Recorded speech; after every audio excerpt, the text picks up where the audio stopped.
J'ai une passion pour tout ce qui est minorité religieuse et notamment sur les origines des nouvelles religions.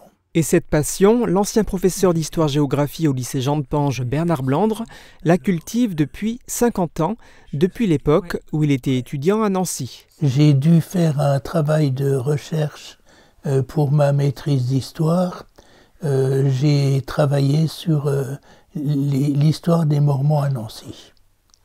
Et ça a été le début d'une longue recherche sur toutes sortes de mouvements religieux. Agrégé d'histoire, Bernard Blandre a créé en 1979 l'AEIMR, l'Association d'études et d'information sur les mouvements religieux, qui a son siège à Sarreguemines, au foyer culturel. Elle publie des livres et une revue, Mouvements religieux, dont le numéro 532 vient de sortir. Elle compte une soixantaine de lecteurs, quelques chercheurs, des ecclésiastiques, mais aussi des personnes qui sont dans des sectes.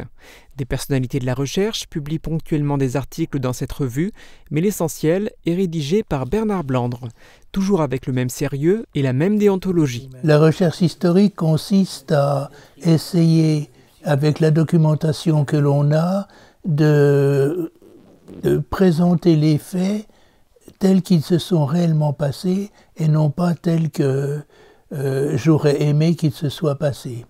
C'est-à-dire que l'historien doit faire abstraction de tout ce qui est son opinion personnelle, son courant de pensée, son idéologie. Tout ça, ça doit être mis de côté de façon à ce que le mouvement étudié soit vraiment présenté tel qu'il est, tel qu'il s'est passé autrefois. Bernard Blandre présente parfois des conférences, comme ici aux Archives municipales de Sarreguemines en avril 2024. Elle était consacrée à l'histoire des témoins de Jéhovah. En janvier prochain, il doit en présenter une autre sur les enfants de Dieu. Elle aura lieu une nouvelle fois dans la cité faïencière.